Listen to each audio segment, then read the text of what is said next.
everybody. This is Jeana at Art of Skincare. Welcome to our Tuesday morning live.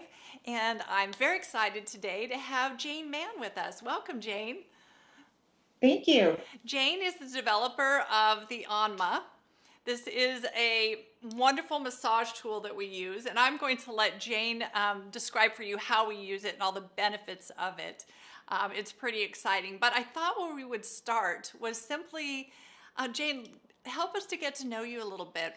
Why did you develop this? What was going on for you? You know, give us a little of your philosophy about this. Well, if you've been a student, you know I'm a huge advocate of fascia. As we got a little bit more out of aesthetic school, and we really got some hands-on experience on what works and doesn't work, especially concerning microcurrent, you had to start thinking about a little bit outside the box, and that brought me to fascia. So I began teaching about fascial release and the importance of fascia and the success of microcurrent. And in doing so, when we address fascia, it's not like it just magically, stays disengaged and free of restriction. Every day, fascia kind of lays a dust of fuzz. And if left unattended, it can create and build up, even to the point of like a thick, gooey mass underneath the tissue. So the Anma was completely created to help my students kind of give this tool to their clients to maintain the results that they were getting in the treatment room. Awesome. Awesome. So my idea of fascia is that we all have this chronic expression lines. I've got mine right here. Many of us have that, sometimes going this way. We all have those chronic expression lines, and if we don't address that, they become more permanent and they become deeper. So your device, my understanding is that your device is helping to release that chronic pattern. Is that correct?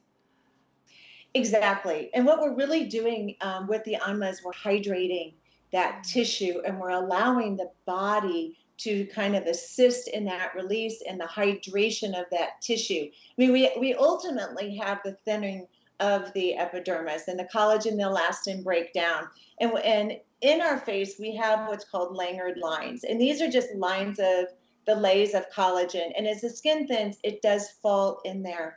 But what we don't realize is we have fascia, and fascia is from the very top of the skin, and it intertwines through this collagen and elastin, and it goes all the way down to the bone. So when we can start to rehydrate that, we're loosening up the fibroblasts, we're loosening up, the lymphatics and the circulatory system, and even the natural flow of hyaluronic acid. So that's where we see that immediate benefit from using the Anma, but we see the later results in the hydration of that tissue and then the mobilization of the fascia.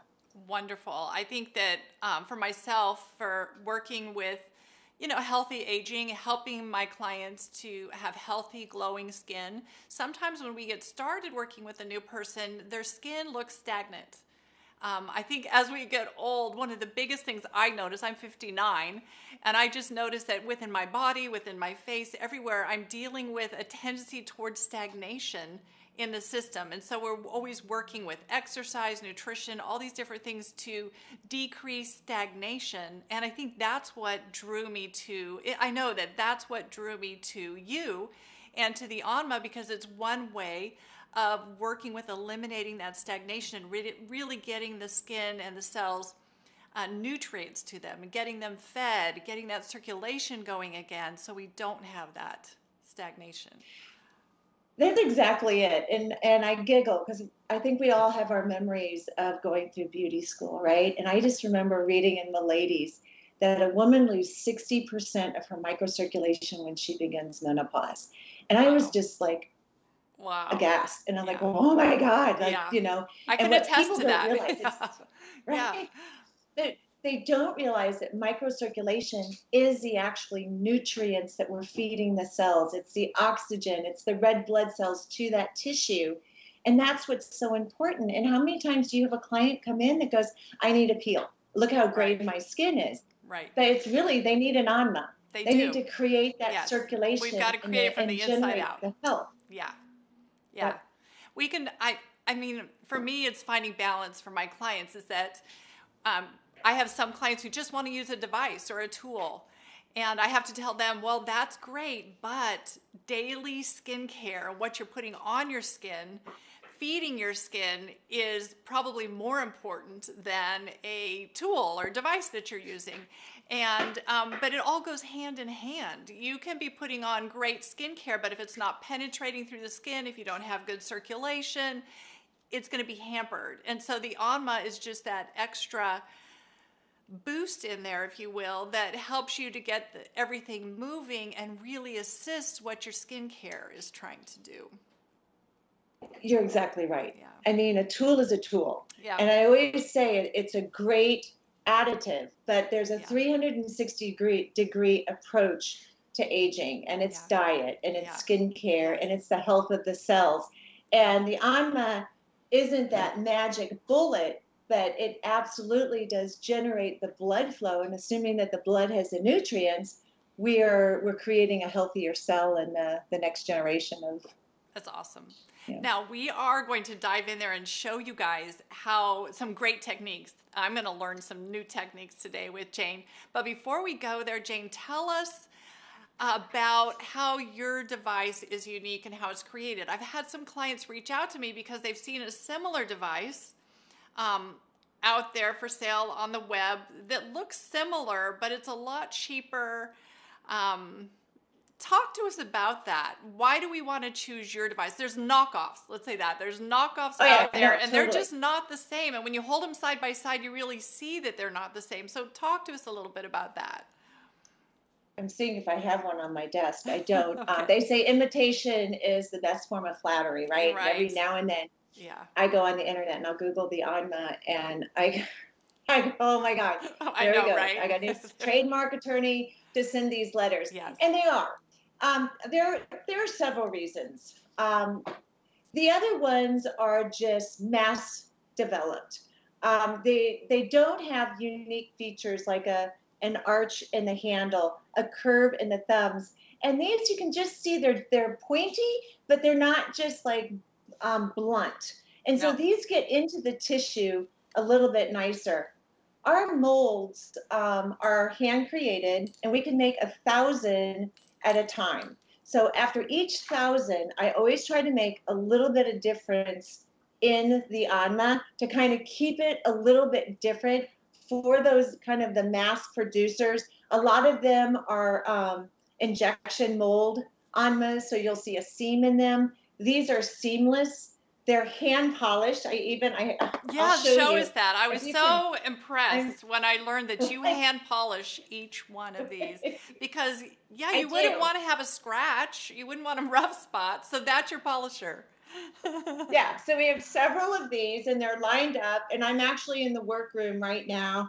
And then I literally have bins of Anmas that don't make it through quality control. And it could be something as simple as there was something off in the mold. And so it'll just be a difference in the texture or the color blend. And it's kind of silly, but you have no idea. My manufacturers go crazy because I send them a Pantone color, and this new generation has metallic through it. And they'll send me like 16 of them. But each of these is hand poured. And so can you imagine? So they get it. And so if I get 10,000 in, we're going through them. We're like, nope, this is off. Nope, this is off. And we do the best we can. Every now and then someone will say there's a blip. But what I do want to say is these are made by hand. And it isn't a simple feat to get perfection because we're not using a manufacturer of such. It's all done. A small imperfection is to be expected with something that's this custom made and this handmade. Now, another thing is that I really like, but some customers have been confused about, is that you change the size. So here, let me grab another pink one so you can kind of see. It used to be a little bigger. The new one's a little smaller. I actually prefer the little smaller size. It fits my hand better, fits my face better, and I find I'm not tempted to use too much pressure on my face. But this, I would say, this is just that example of how you are constantly working to improve the device. So I have a physical therapist and an occupational therapist that help me out because they have older clients Uh-oh, we lost and sound. Just a minute. a lot. Are you Oh, there? now we're back. Okay. Okay. Okay. Older clients with arthritic hands could hold the smaller unit better. Oh, okay. And I know and my assistant and kind of the staff, you have no idea how often we have sat them all out and go, but the bigger one's prettier. This is Okay. heavier. But Okay. when we closed our eyes and used it, we all chose this one. The And smaller. Yeah. so I just feel like I like the fingers better. I felt like Yeah. the thumbs stayed in, I and then agree. doing it on the scalp, it just feels so good. It does. It does. So it's constantly evolving and changing. So if you have the bigger Onma, you don't have to go get the smaller Onma, but you could always start using the Yeah. bigger Onma on your body and maybe wait a little bit longer, because Jane gave me the tip that we have some new colors coming out. So there's going to be some beautiful new colors. If you haven't picked up the small one yet, you can do that then. Yeah. So Yeah, we always will try to kind of change the color. And this generation doesn't have it, but we're always playing around, and we kind of just try to suit the hands and kind of ergonomically what fits the face. And the smaller does fit the face, or at least smaller faces better. yeah, I think so. Um, Couple more things before we get into the product. My next question Mhm. is, there's a device out there called a fascia blaster.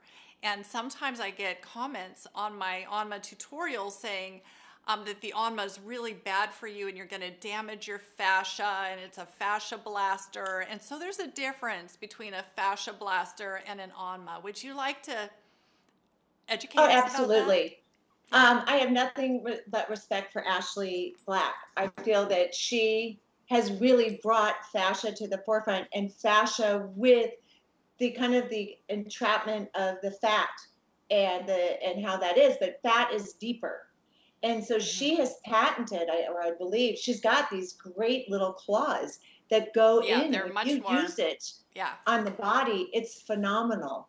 Um, this, however, the tissue is different on the face. It's not the same type as you have on the body. So we chose to just do more of a glide and a loosening. You know, when we talk Okay. about fascia, we have to think about a kind of an omnidirectional webbing. So think of like a spider web with fluid that runs through it. And that spider Okay. web is Yeah. going from the eye, the crow's feet, from the top of the head to the bottom, from the front to the back. It's Okay. intertwining and intersectioning. And all we're doing is we're creating with the Anma that circulation to kind of rehydrate the tissue so that fascia can become mobile again. Okay. And when we're using another tool such as the fascia blaster, you really want to dig in, Right. and that the body can hold The that, but body the can face deal with can't. that. Yeah, not the Yeah. face. Okay, one more question before we start. Just Mm-hmm. everybody should go get your Onmas while I'm asking this last question. Make sure you have your Onma, a little bit of what Okay. you like to use for the glide, either a little oil, a little hyaluronic shea mask, or a little conductive gel for slip. And so you guys can do this with me. We're going to have a wonderful treatment today. But before we go there, one last question. What is the difference between this device and lymphatic drainage or a gua sha tool? Well, they're probably very similar, Yeah, I you think know, and so. it's just that you have about four in one. Hmm. And this is just so much easier, and there's so many ways to use this. And we kind of like a one-stop shop. And this is just simple. It can go in your purse, it can be in your car, it can go on the airplane with you. So, you know, we're using very similar techniques. You Hmm. know, the thumbs can be used, you know, very similar on acupressure points and Yeah, circular movements. And you can, like I said, you utilize the handle very similar to a gauche right. And on the sides of the tool. neck to actually push those Yeah. toxins down, release puffiness in the face and under the eyes. Yeah. And you can also use it. I have, you know, the videos out there that, you know, you can press that into the occipital and hold it. And, you know, to get fascia to release, it's typically, you know, 3 minutes. And so you want to hold, you know, to a point. And so you can kind of bend into it. And I always say, it should be comfortably uncomfortable when we're working with that deep fascia. And the reason is again, kind of these tentacles that we're talking about, they like to entwine around bone it can grip. So when you've got a real heavy forehead pulling down, it just kind of taking the Anma, that corner, and going up to that corner of the eye and holding it. It hurts. And clients will go, oh, this hurts. And I'm like, that's really good. Yeah, I'm there's so this glad you're giving me that muscle, feedback. and I know you know the name of the muscle, but there's this muscle that runs through here that tends to get atrophied. And I know when I'm using my Onma and getting in here on this, it feels really good, and you can really feel where that atrophy can happen in there. It does. Yeah. And as that muscle starts to kind of lose its power, this pulls that ligament and that malar fat pad down. And again, that fascia loves to crawl under that cheekbone and pull and flatten the face. So, don't be afraid. We want to pull those back up. We want those nice little pointy cheeks. Yeah. Right. Okay, so everybody, everybody knows what I generally recommend to use as for some slip with your Onma. I don't like my Onma to have too much slip, but I like to have a little slip on the face. Jane, do you prefer to use it? I have some clients that use it in the shower with cleansing. Oh, yeah. Or cleansing oil or cleansing cream. Even I'll do it with shampoo. Shampoo, yes. I know you carry the Neogenesis, Neogenesis hair serum. Yes, with the hair serum, that would be great. The Neogenesis has a glide serum that will work with that. Our Onmas come with a sample from Lemieux of the hyaluronic shea mask. And this is a mask that you can even sleep in.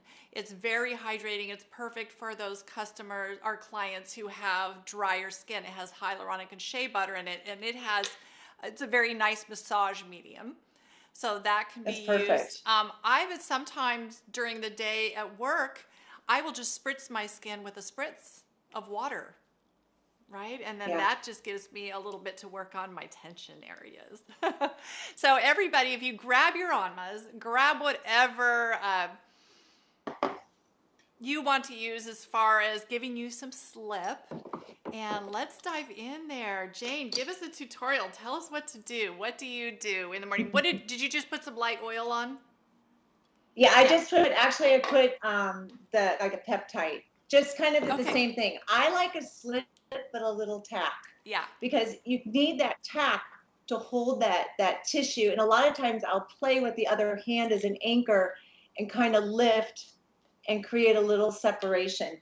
I always start on the scalp, and I just do my hair in a ponytail, but typically I'll always do kind of the scalp. And you know that the frontalis goes right into a tendon called the aponeurosis, and this connects to, when you have a child or maybe a niece or a nephew or a grandchild, and you kind of rub their head when they're standing next to you, you just notice it's like lush. And it's just like, it's plush. And then you do that to your head, and you're like, wow. Kind of thin. It's not, right? Yeah. So that is like hardened fascia. So by going in and just kind of really massaging that head, and again, when people are under LED, I'll do this, and they'll just kind of like, it's not pleasant. Yeah. So now, sometimes it's not. Sometimes it hurts. Right. So I have some clients have reached out to me because when they do their scalp, they get a headache. Are they using too much pressure, or what's going on with that? Yeah. Educate us on that. Well, so a headache, you could be going over some tension spots. And so, I mean, do lighten up some until you get to the point that you don't have that type of reaction. But if you have pain, then it needs attention. Okay. And it needs circulation. And we need to warm attention. That tissue up. Yes, gentle attention. So I'm going over it. If you want to just kind of do this on your arm real quick, just kind of brush really, really lightly as though we're just kind of combing the hairs on our arm. And that would be a level 1. Okay. Now I want you to just kind of move the tissue along the muscle. So you're moving that tissue on top of the muscle. And that's a level 2. Okay. Now I want you to press deep into the muscle. And that's a level 3. Okay. So typically when we're working the scalp, we're working about between a 1 and a 2. Okay. And if it's incredibly painful, lighten to a 1. Yeah. It's not, the fascia police aren't going to No. come, tell you you're doing it wrong, Right. but you'll start to soon want more pressure and your Okay. body will ask for it. Okay. So I do. I love to start with the center of the head, and then I go right to the forehead lines. And I love just to kind of warm up. And so everything right now that we're doing would be between a 1 and a 2. And it's just generally creating circulation. And I like to go up and down.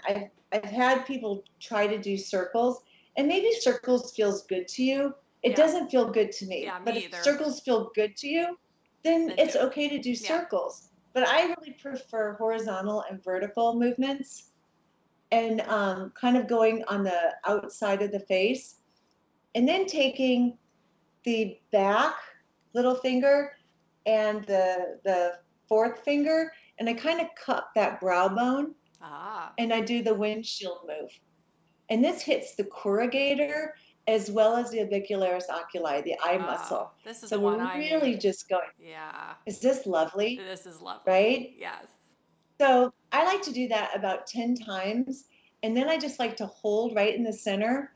And I kind of put the pressure on the back fingers and I lift. Now, this is going to hurt. And I want you to use a level 3. And we're just going Okay. to hold this for, we won't do 3 minutes, but let's at least do a minute. And then you can look at the difference between your right and left eye. And we're just going to kind of hold this up. And what we're doing while we're doing this is we're starting to reorganize the kind of the natural layer of the fascia. And as I mentioned earlier, every day fascia kind of sprinkles its dust. And so, when you wake up in the morning, your first tendency is to want to stretch and kind of recalibrate. Well, we're stretching out that, but we don't always do that with our eyes. And so over time, we start to get a heavier buildup of lymph in that forehead, and then it starts to pull down. And I don't care how much eye cream you use, that's not going to correct that. Right. We can make the eye look, illuminated, Yeah. but we're not releasing any fascia. And that's where it's just kind of a nice thing. So now what I want you to do is really kind of press now in the inner corner of that brow, and that's going to hurt even more. And that's a trigger point as well as an acupressure point and a fascial point. So we're really kind of releasing a lot here. But the tendency for that little muscle is to always pull down. They tried cutting it in surgery. Ooh. It grows right back. Wow. I know. But this is just a really nice thing. And now I just want you to scoot to the arch of the eyebrow, and I want you to lift right up there. And we're really just using one of the fingers. If you're coordinated enough, you can use both, but you don't have to. And now we're just, again, kind of triggering and releasing. It's a little bit like watching paint dry, I know, but if you are following along, then Good. you can appreciate how this is. Yes. Yes. And now we're going to go to the outer corner of the eye, and we're going to lift in there. And sometimes this can create somewhat of a headache too, because this outer part is really in conjunction with the temporalis. And so this, sometimes when you have TMJ, you're going to notice a very hooded eyelid because all of this pulls everything down. Yeah. And the temporalis works in conjunction with the jaw. And when this is tight, everything just kind of comes down. And that's one big sign for TMJ visually is that hooded. So now let's go back, kind of trigger.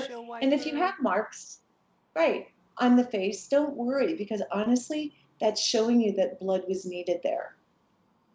And now it's kind of looking, kind of brushed, and you can kind of see. And this is the eye that looks like I had a stroke. When I'm tired, it's my left side of the face. Yeah, this is my tired side too.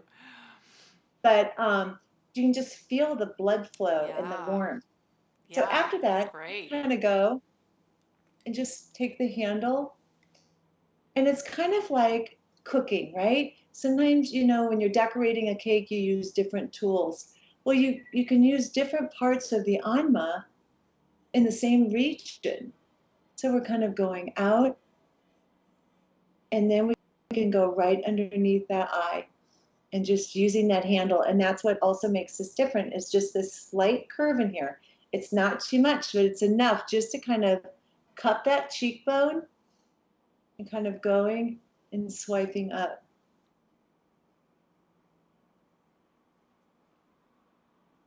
And then what I like to do is kind of that same movement, kind of coming under and under that cheekbone, and now applying a level 3. Does it hurt? No, it feels good. Yeah. I could try and make it Sometimes it hurt, can but no, hurt. it doesn't. It just feels good. Now, if you grind your Yes. teeth, it will be more sensitive. The zygomatic ridge holds a lot of tension, and it tends to get really, really tight. And if you're that person, then what you can do is I always kind of anchor here, and I'll take the corner, and I like to just kind of strip that zygomatic. Yeah, that feels really good right through there. Right? Uh-huh. And that creates a really nice definition in that area. And now you're going to go lightly at like a level 2 and brush, because you know fascia encases the lymphatics, and throughout the fascial network you have little tiny sponges. So we all were trained in Vater's technique of lymphatic release, but they also have found that there's more little sponges throughout. So as we do this, the little sponges throughout the fascial network kind of absorb this and put this into the lymphatic system. And then we kind of come to the lower part. And when you're working fascia, you don't necessarily, I mean, it is always nice to go up because we like to go up. But because we're working fascia, we're thinking about releasing and circulating. So this isn't like we're working muscle. So if you sometimes feel like you need to go down or you want to go down and out, you're not going to lower your whole face down. Fascia is resilient, and when it's released, it bounces back much like a mattress. Okay. So you can start to see how this side of the face is changing from this side. And so not always, just because we release something here doesn't mean this just automatically lifts. It's a full thing. I was working my hips the other day and rib cage. And did you know that when we breathe improperly, our ribs kind of pull down our diaphragm, which pulls down our décolleté, which pulls down our neck, which pulls down our chest. It's a whole body thing. Mm-hmm. So it's just interesting, you know, wherever we release the restriction, we'll see a result maybe somewhere else. And just kind of going up. I do always kind of go out to the side for the lymphatics and to kind of go down. And the next place I like to apply a lot of pressure is right underneath the jaw. So you've got your jaw bone, and then there's a little kind of space. And some people don't have that. Mm-hmm. And if you happen to be one of those people that it's really hard in this area, that is a dense fascia. And so how you're going to work with that at first is you're almost just going to use it like a little spatula. And so in that area that's extended and hard, we want to start to just kind of slowly open that up. You can go like that, and then you can always just kind of go into this area. And sometimes do you ever have little lumps or crystals that break? Yeah. So you know that's those little toxins, kind of that. Little crunchies. Exactly. And then I kind of like to take the handle and go up and swoop to the temple. Kind of up and swoop to the temple. So when you feel like you've kind of warmed up your face, and again, you mentioned it, this is a great cleansing. This is a great moisturizer. You can just watch it Netflix. I have mine in the car. So when I'm driving to the office, I use it. Then I always kind of come back and I work that back of the trapezius. It kind of goes down the sternocleidomastoid, the scalenes, and all underneath the neck. The neck has so many muscles. And just to create that circulation and the natural flow of hyaluronic acid and that blood flow, you This can is really feel on the a neck. lot of stagnation happens right there. So, and I Mm-hmm. love getting that spot. And even getting a thumb in there. Get my thumb out. Yeah. Right The thumbs I love, like right in there. here, Yeah, it almost just fits it does. right in there. You Yes. can kind of go in there. And another spot I really like is right on the tip. You know how we get those wrinkles Mhm. in the chin? And you'd press like a level 3. I know you're a lot more light-handed, but just try doing it. And then honestly, right here on the lips and kind of coming up under the nose. And it looks totally funny, but we start to kind of get a lot of fascial adhesions in this Yes, we area, do. and that pulls the tip of the nose Yeah. down. So when you kind of can come up, and you'll do it till it hurts. And when you feel it, you go, oh, Yeah. this hurts. And you're in the right spot. Let pain be your guide or within reason. So when we're using the level 3 is more when we're doing that kind of trigger point or acupressure point. We're not using level 3 when we're doing this, but we're using level 3 when we're No, getting in and doing a hold. yeah, Great.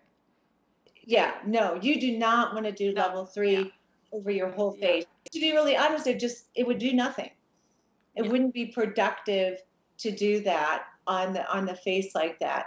Sometimes it's just kind of gliding up and down, creating that. You might Warmth. want to, someone might kind of hold, like you can cup that cheekbone, and then I like to turn slightly with the Yeah, get wrist. that snarl. Mm-hmm. Yeah, and this Yeah, is a nice release because the fingers naturally hit that digestive acupressure point, and you're just right in there, and then you can kind of go up to the top. But you don't want to make it a habit, yeah, of doing that. yeah.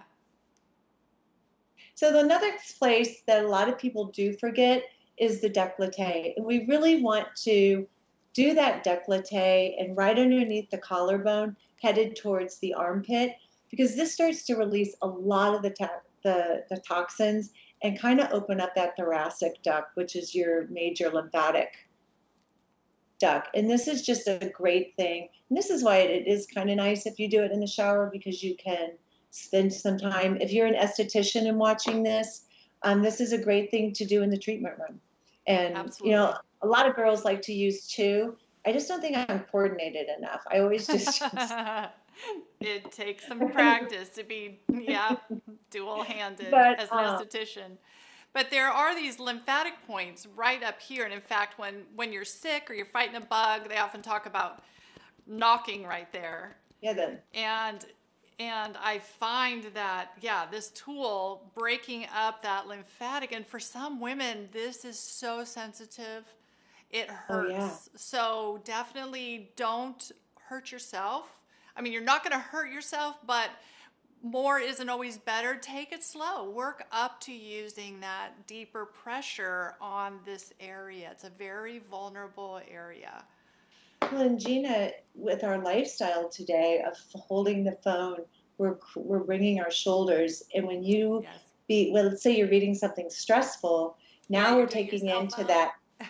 fascial kind of memory of emotion, and so the breast, kind of the Yeah, pectoral region, starts to cave in, it and so does. that's why this is so nice to kind of Yes. rehydrate. And Yes. dehydrated fascia encapsulates, and so then we Yeah. don't have proper lymphatic flow. And you can see for me as I'm doing this, I'm getting very red. I haven't done my chest in a Yeah. long time, but a lot of times when you're doing lymphatic drainage or you're doing gua sha and you get a lot of pinkness, that means you needed to do it. I think Oh that Jane yeah. kind of alluded to that, like around the eyes when we said, if you're getting a red mark, that's okay. This means because this is pinking up so much, it means I have a lot of toxins. I have a lot of things that need to be released in this Exactly. area. Yeah. It's getting So very next little warm. thing Yes. is I always kind of call this the back of the neck, and it fits so nicely right under your jaw. And I love to just kind of swoosh out to the side on that. And that just feels so nice and it fits so well. And if you have a larger jaw, you can use the other side and you can go this way. So there's so many different ways to use this tool. I love it. We all needed some fresh Onma inspiration, and I'm just so glad you're here today with us because I've learned some new things today. I'm sure everybody else is too. Look the difference between the sides of our faces.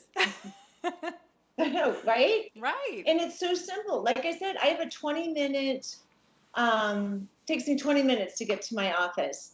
And I never look at the other passengers, in other cars because they're probably like, does she have lice? What is that woman doing? Right. And in yoga, in downward dog, I'm always doing my hips. I take it to yoga. Yeah. So it's just something that it's such an easy tool that you can kind of work in everything. I don't know about you, but my hands are getting arthritic. Yeah. And so I constantly am doing this in my fingers. Yeah. I've had women pregnant have their husbands do it on their feet. Yeah, I have my sacrum, because we sit so much, right? So your sacrum back here can get really sore. And you take this and just work that whole sacrum area across the back of the hips there. Oh my gosh. I know. I'm just going to sit there. It's like Baloo the bear rubbing on the tree, It just gets that blood circulation moving there, rehydrates. It's good stuff. Yeah, I love it. So do you have any other questions? Like, what are your thoughts? Well, I have I've got a whole list of questions here coming in from people. So let's get in here and answer some of these questions for everybody. Let me get at the top. Ben's going to give me control. Do I have it, Ben? Ben sometimes has to help me get the mouse going over here. We'll get him over here to help with that. Wake it up. There it is. He has the magic finger. This is his laptop I'm on, so it knows him better than it knows me. Okay, Jenny says, the Anma is beautiful. I love mine and use it every day. I had another one that was not authentic, and it's nowhere near the same. Yeah. Aww, Thank you, Jenny. Beverly says, love my Anma. I feel like I have been massaged and love the feeling of the circulation. My face looks so refreshed. Thanks for today's video. Learned quite a bit. Yay. Wow, thank you. Lauren says, I love using the Onma with the pure grapeseed elixir from Rhonda Allison. Yes, that's a really wonderful lightweight oil that is acne safe. Love that. Kimmy says, Jane, you are a beautiful woman. I have to agree. Thanks, Kimmy. Absolutely. I appreciate it. The Onma. Thank you. And Lance says, I love my Onma too. Jenny says, I thought you were always supposed to go light because fascia is so fragile. So can we address that? And she's probably heard that from me. I probably told her that. So there are, Jenny, so you're thinking, and my first technique I learned was by John Barnes, and John was out of Sedona, and he was one of the first people to really get in. So when we learned, it was a very, very light touch. And you can do that and you get amazing results.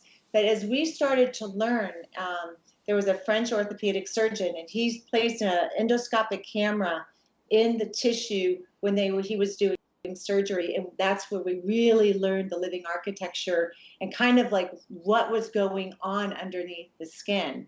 And so that's where we saw that fascia is really kind of a protective organ, and it does kind of entwine around to protect and maintain kind of maybe trying to regulate energy exertion. So if you have a habitual expression, like we've all heard, you get the face you earn when you're 60, right? If you're a chronic worrier and you constantly are sad, we've all seen the clients with really kind of deep depressor anguli muscles. And this is a kind of a fascial response and adhesion down along the jaw. And the only ways to release this is through a direct lengthy compression to try and move that. So there are different ways to address fascia that we're learning.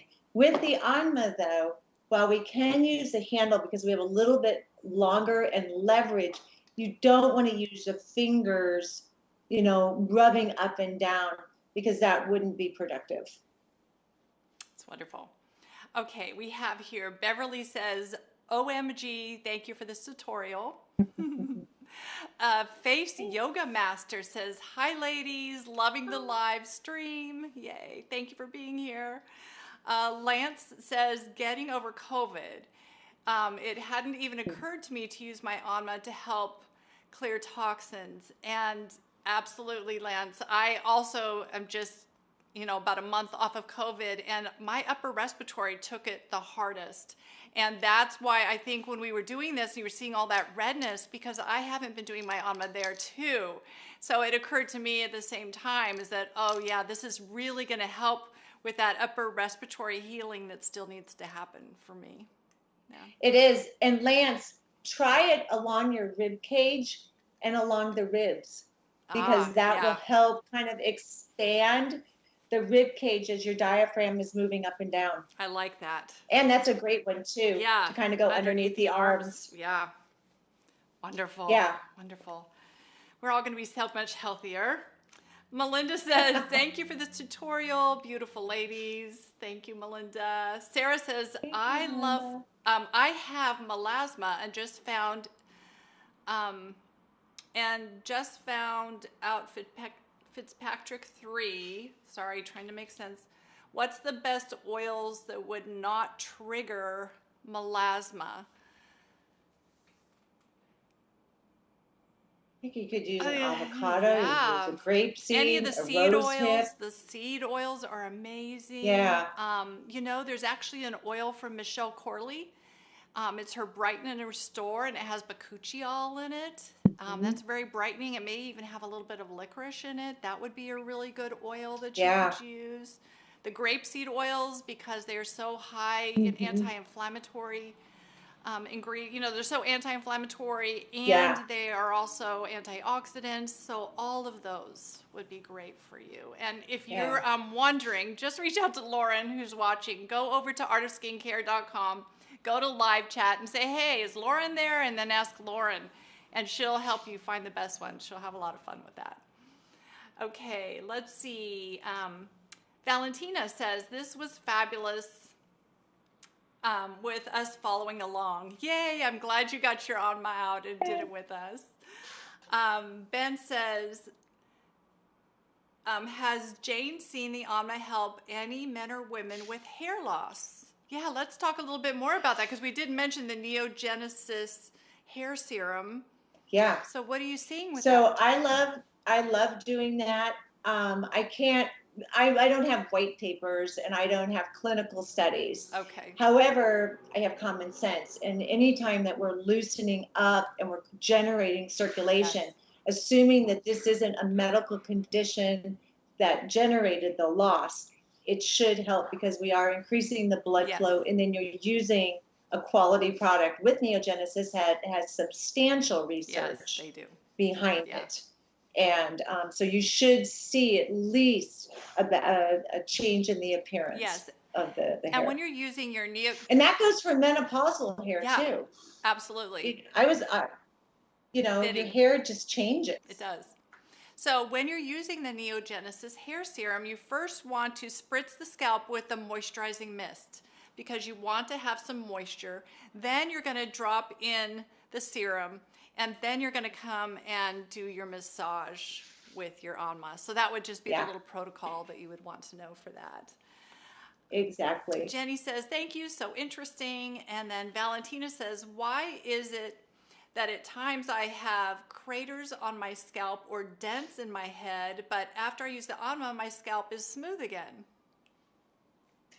Well, Valentina? Valentina. That's a great question. I mean, but that is exactly, we're rehydrating that. And so when there's a deep impact, and then and that should be said, because if you are ever hit by blunt force, many times that fascia is damaged, and I can't guarantee the Onma is going to constitute that tissue, especially depending upon the length of the injury. But in the scalp, when you start to loosen up, that's the normal feeling, and dents should be, a pretty big indicator. You need to pull out your Yeah. Anma and do that, because Get some circulation. blood circulation in there, and it's going to help with your thoughts, your memory, your mood, Yes. your brain chemistry. So many nerve endings up there, for sure. Oh yeah. Okay, our next question. I am new to this. How can I incorporate this in my facials? Wow. During the massage element, right? During the massage time, during the cleansing time. Gosh. Exactly. Yeah. And I have to say, like, we did it on ourselves, but when somebody does it on you, it is a whole different experience. Yeah. Like, you really sit there and go, oh my gosh, what is this? Yeah. What is happening? Yeah. And there is a sensory experience, because you're so targeted on the moment and where the Anma is. And as it travels, it really kind of takes you into this Anma bliss of relaxation. So just try it. I do it, like I said, underneath LED light. I'll do their scalp. Sometimes I'll do their hands and their arms when I am just working on them, or I have a mask, just more of like a hydrating mask. I'll do it on the mask. Anytime, I don't mean to say, like, when you have something on the skin and you're either going to be sitting there or you're going to be massaging it in, that's a great time to use it as well. Pull it out, and it'll save your hands. One thing always to know, if you're an esthetician, is do these things on yourself a lot, because that's how you learn what feels good on your clients too, and that's what helps you to be a better esthetician and have that great, amazing touch that everyone loves. And have someone else do it on you. Yes, absolutely. I mean, I even bribed one of my clients. I was like, okay, and so I have 10 minutes afterwards. I want you to do this on me. Just randomly do it. Yeah. Because I wanted to see intuitively what they would do. And that's where I was like, no, circles don't work. Right. And that's what I was going to say, is sometimes you'll learn what not to do. When you have somebody else, and you go, oh, that doesn't feel good. And then you realize, I probably shouldn't do that then on people. Yeah. Okay, let's see. Next. Here we go. Melissa says, how often can I use it on my face? I use it in the shower every night. Is it possible to overdo it? No. I mean, if you're doing it according to, your instruction and kind of what this video has been about, no. A couple times a day is not too much. Beautiful circulation. Yeah. You can't, no, not at all. That's great. Jenny's. Oh, wait, I will put a caveat to that. Yes, let's do that. Any type of active rosacea, any type of inflamed pustular acne, those are things that I would not do it. If you just had a CO2, if you've had any type of IPL, any type of medical type of treatment, follow their instructions, wait till the skin is completely healed. Yeah. And then, resume. Exactly. Your treatment. Let's touch on it real quick. If somebody's had injections, Jane, what would your recommendation be? I always say 2 weeks with everything. Okay. Even Botox. Yeah. Sculptra is a little bit different, but again, I would follow your doctor and your injector's information and advice, because that's just, that supersedes anything. Yeah. All right, let's see. Jenny says, Jeana, do you have a cast on your hand? Oh no, what happened? Yeah, I do. This is my new wave. A week ago Monday, I was out jogging with my dog, and I tripped over a crack in the sidewalk and put my hand down to catch me and heard 3 bones pop. So I broke 3 fingers, and then had to have surgery on Friday to have the pinky pinned into place. So that's what happened. So I'm going to have 3 weeks in this bad boy. I tell you. When you get out of it, you can slightly go out. I am. Right now, I'm putting my red LED on there. Before I went into surgery, I did microcurrent on it, so I was really increasing the ATP in the tissues around there. Things happen. All right, let's see. We have Parvin. She says, can the Onma be used on the knees?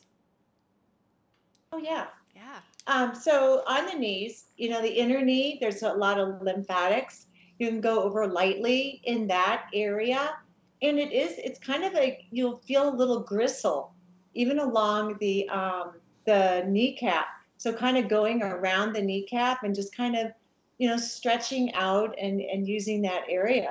You could use it anywhere on your The body. outer It's thigh. just, you know, Oh, kind of, gosh. Yeah, the outer oh, thigh. yeah, Yeah, that's a good one. yeah.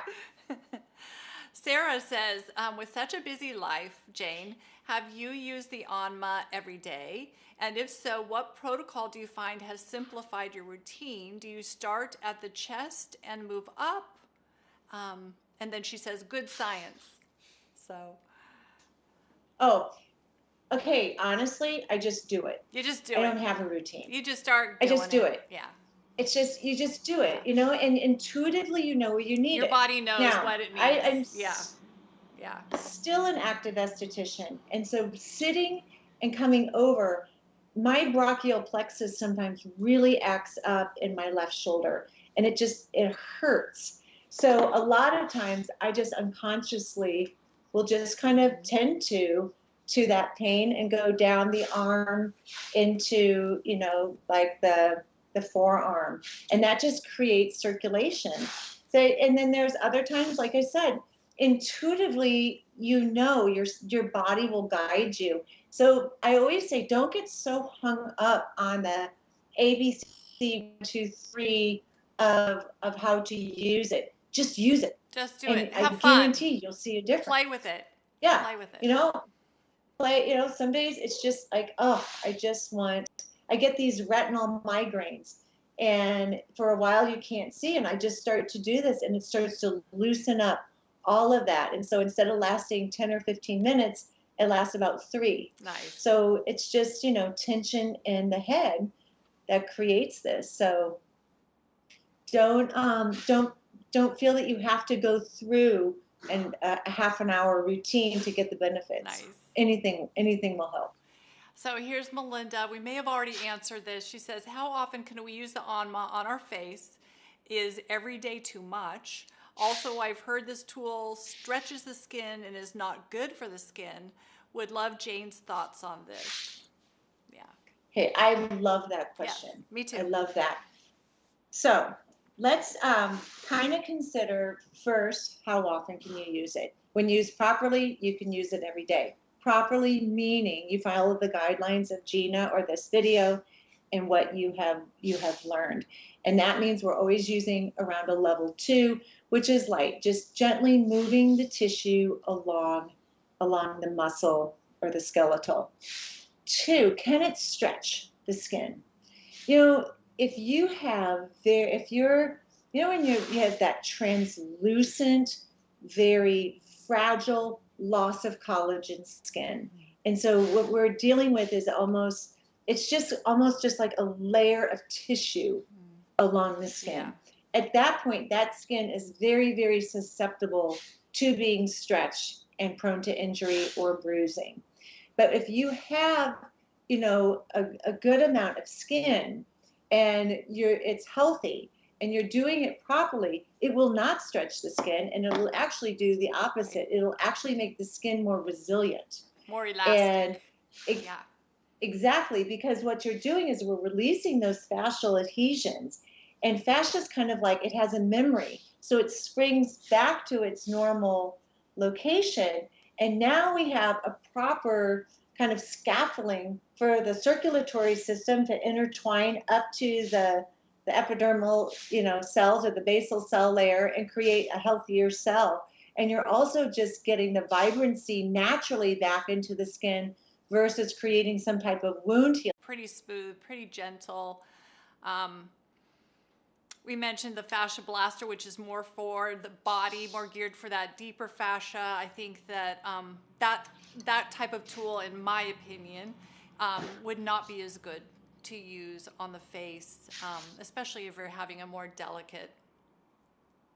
Exactly, it's situation. more grippy, which is great for fat. Right. But it's not when we're talking about just surface Yeah. tissue. Yeah. Okay, let's see. Sarah's on here. She said, would this replace a gua sha?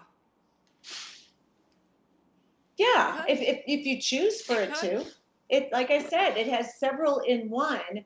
So it's really, if you're if that's your thing and you have 1,000 tools, I'm not saying get rid of them, but this is a great tool to sell to your client that she doesn't have to have 17 Right. tools. She can have one and do the very basics well until she comes back to see you. Right. So what I'm doing right now, these gliding movements, that's gua sha. And I'm just using my handle. And the handle has this wonderful shape to it. So it really can cup your cheekbone, can cup your jawline, cup the eyebrow. And I just love how you can kind of do both. Yeah, just have fun with And it. for the people that aren't estheticians or know, kind of like a typical rule of thumb when doing some type like a Japanese facelift is you always kind of want to do each location about 10 times. Nice, yeah. And I always like to anchor and I set it on the tissue and this is where you want a slight bit of tack. And you're just honestly going out and we're moving, visualize that fluid moving into the lymphatics. And you can kind of do that. You can do that along the jaw. And that would be a great finishing after you've kind of warmed things up with the fingers. That's great. Well, everybody, and Jane, this has been so much fun. I am so excited that we had you here today. I've learned so much, and you've definitely re-inspired me with my Onma, and I'm going to be more diligent with it. Yeah. It is. And honestly, I mean, I'll send you the new color samples. Okay. But keep one in your car. Yeah. Keep one in your bathroom. Keep one in your office. I have them on the computer. They're all over the place because you'll see it and you intuitively know it's good for you and you pick it up. Yeah.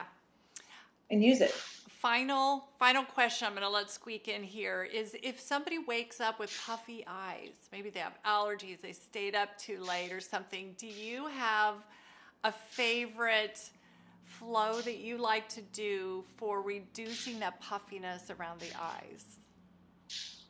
I do. First off, a lot of times it's a sinus thing and allergies, right? But we also have sinus glands in the back of the neck. So one of the first things I do is I kind of warm up this area. Then I come up through the scalp to the top of the cranium. And then I'll do the forehead. Kind of what we did. I'll do the airplane move, kind of the back and forth, kind of opening that up. And then I just kind of like to take the thumbs and the fingers underneath there, and I just kind of swoosh like this. And then go to the temples. I think one of the biggest mistakes is we just think that one location is the resolve. But it isn't, because we're just these moving beings of two. So you really have to address everything. It is. And if you're really puffy or something, and you know that your lymphatics are slow, always start down underneath the collarbone so we can open this up. So what we loosen here can flow into the bloodstream. And the sides of the necks, moving that down the side of the neck as well. Yeah. Yeah. That's our big tips for puffy eyes. This is one of my favorite tools for puffy eyes. So I'm glad that we got a question about that in here. Yeah. Okay.